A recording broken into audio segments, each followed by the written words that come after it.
तुम हमारे साथ मूवी देखने नहीं आ रही। गलती से वह घड़ी के कांटे पीछे ले जाती है। तभी भूचाल सा आ जाता है।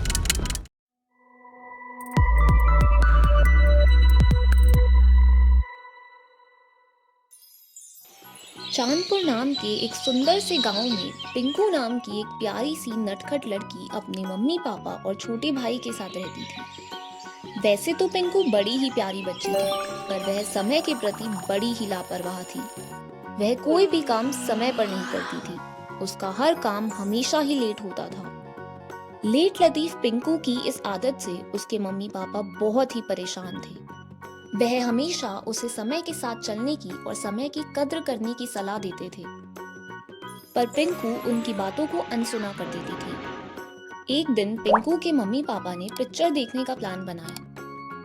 सुनो, आज सभी जल्दी तैयार हो जाना। आज ठीक 4 बजे हम सब मूवी देखने जाने वाले हैं। 5 बजे की मूवी है, तो उस हिसाब से हमें जल्दी तैयार होना होगा। हाँ, इसलिए तो मैं आज जल्दी जल्दी सारे काम निपटा रही हूँ। और देखो, बंटी को भी तैयार कर रखा है। पिंकू, हम सब तो समय से तैयार हो ही जाएंगे। बस तुम ही हो जिसे तैयार होने में हमेशा समय लगता है। इस बार तुम बिल्कुल भी लेट नहीं करोगी, ठीक है? अरे हाँ पापा, देखना, मैं सबसे पहले तैयार हो जाऊंगी।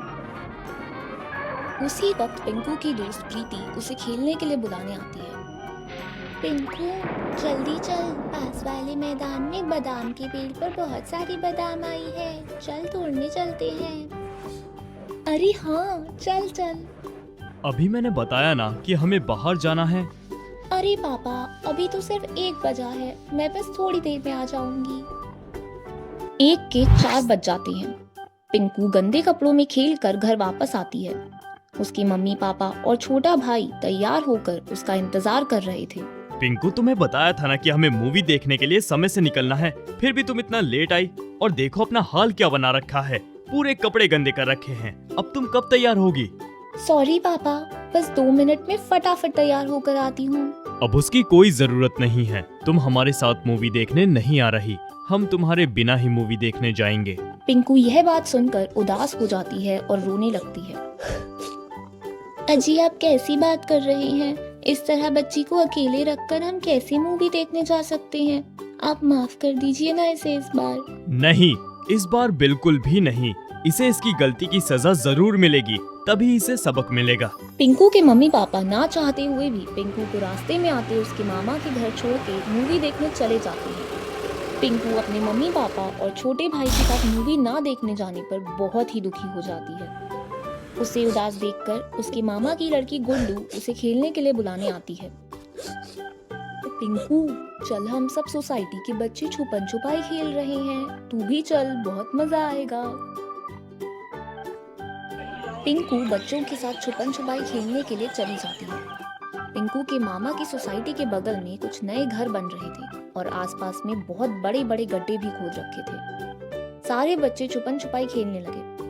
पिंकू छुपने के लिए जगह ढूंढते ढूंढते दूर चली जाती है और एक दीवार के पीछे छिप जाती है। उसी दीवार के बगल में एक बड़ा सा गड्ढा खुदा हुआ था। छुपते छुपते पिंकू का पैर उस गड्ढे में फिसल जाता है और वह गहरे गड्ढे में गिर जाती है।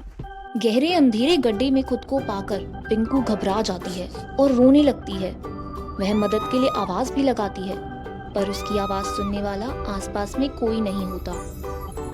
तभी पिंकू की नजर पास में पड़ी एक चमकती चीज पर पड़ती है। पिंकू उत्सुकतावश उसे हाथ में उठाकर देखती है। वह जगमगाती चीज दरअसल हीरों से जड़ी हुई एक सुंदर सी घड़ी होती है। पिंकू उसे अपने हाथों में पहन लेती है। यह घड़ी कितनी सुंदर है, इसी की वजह से इस अंधेरे गड्ढे में थोड़ी रोशनी भी हो गई है, पर यह घड़ी बंद क्यों है? पिंकू घड़ी को ठीक करने की कोशिश करती है। गलती से वह घड़ी के कांटे पीछे ले जाती है। तभी भूचाल सा आ जाता है। पिंकू डर के मारे अपनी आंखें बंद कर देती है। थोड़ी देर बाद उसके कानों में अपने पापा की आवाज सुनाई पड़ती है। सुनो, आज सभी जल्दी तैयार हो जाना। आज ठीक 4 बजे हम सब मूवी देखने जाने वाले हैं। 5 बजे की मूवी है, तो उस हिसाब से हमें जल्दी तैयार होना होगा। पिंकू अपनी आंखें खोल के देखती है तो खुद को अपने घर में कार्टून देखते हुए पाती है। वह कुछ समझ नहीं पाती कि यह सब क्या हो रहा है। वह तुरंत अपने हाथों में पहनी हुई घड़ी ढूंढती है, पर उसके हाथ में कोई घड़ी नहीं होती। तभी उसे समय की कीमत का अंदाजा आ जाता है। वह फट से खड़ी होकर तैयार होने चली जाती है और सबसे पहले तैयार होकर अपने मम्मी पापा और छोटे भाई के साथ मूवी देखने खुशी खुशी चली जाती है। शुभम का बर्थडे हर साल मकर संक्रांति के दिन आता है। शुभम अपनी मम्मी पापा और बड़ी बहन के साथ खुशी खुशी त्योहार और बर्थडे दोनों सेलिब्रेट करता। शुभम के बर्थडे पर हर साल उसकी मम्मी उसका मनपसंद गाजर का हलवा, तिल के लड्डू और चिक्की भी बनाती। शुभम और उसके बड़ी बहन की जोड़ी मानो जैसे टॉम एंड जेरी, दोनों हर छोटी बड़ी बातों पर लड़ते रहते। इस बार मकर संक्रांति पर उनके पापा दोनों बच्चों के लिए ढेर सारे पतंग लेकर आए। ये देखो बच्चों, मैं तुम दोनों के लिए ढेर सारी पतंगे लेकर आया हूँ। पापा, इनमें से जो सबसे बड़ी पतंग है ना, वो मैं लूंगा। हम सब बच्चों ने शाम को अपनी अपनी बड़ी पतंग उड़ाने का प्लान बनाया है और जब शाम को आकाश में मेरी सबसे बड़ी पतंग उड़ेगी ना, तो सब देखते रह जाएंगे। नहीं, बिल्कुल भी नहीं। सबसे बड़ी पतंग तो मैं ही लूंगी। हम दोनों में से जो सबसे बड़ी पतंग उसी की। नहीं, बड़ी पतंग मैं लूंगा। सोचना भी मत, बड़ी पतंग सिर्फ मेरी है। अरे तुम दोनों फिर से शुरू मत हो जाओ। शुभम, ये पतंग अपनी बहन को दे दो। मैं तुम्हारे लिए शाम को इससे भी बड़ी चमकदार पतंग ले आऊंगा। जब वह आकाश में उड़ेगी तो ऐसे चमकेगी कि सब दूर से देख पाएंगे। ठीक है? ठीक है पापा, ये पतंग तुम रखो। मेरी पतंग तो इससे भी बड़ी और सुंदर होगी। पिंकी अपनी बड़ी पतंग को लेकर बहुत ही एक्साइटेड होती है। वह खुशी खुशी अपनी बड़ी पतंग को आकाश में उड़ाती है, पर कोई उसकी पतंग काट देता है और शुभम यह सब देख रहा होता है। तभी शुभम के पापा निराश होकर टेरेस पर आते हैं। पापा, कहाँ है मेरी बड़ी चमकदार पतंग? सॉरी बेटा, मैं पतंग लाया तो था, लेकिन टेरेस पर आते वक्त दीवार की कील पर पतंग लगते ही वो फट गई। पर कोई बात नहीं। पिंकी बेटा, तुम अपनी बड़ी पतंग शुभम को दे दो। नहीं, कोई जरूरत नहीं। मुझे कोई पतंग नहीं चाहिए। शायद आज मेरे नसीब में बड़ी पतंग है ही नहीं। पिंकी पूरी बात पापा को बता देती है कि कैसे उसकी भी पतंग कट गई और तभी उनका कजन ब्रदर करण आता है।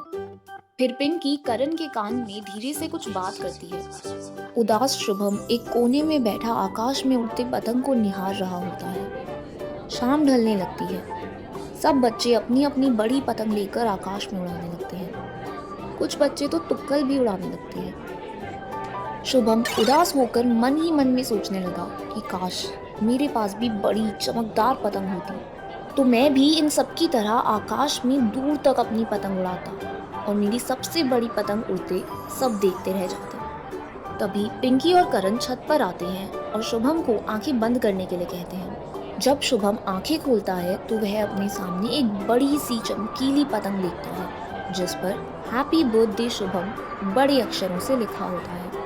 यह सब देखकर शुभम बहुत ज्यादा खुश हो जाता है। शुभम खुशी खुशी वह पतंग उड़ाता है। तभी शुभम के पापा रॉकेट जलाते हैं जो शुभम की पतंग के बिल्कुल ऊपर फूटता है और हैप्पी बर्थडे शुभम के नाम से आसमान जगमगाने लगता है।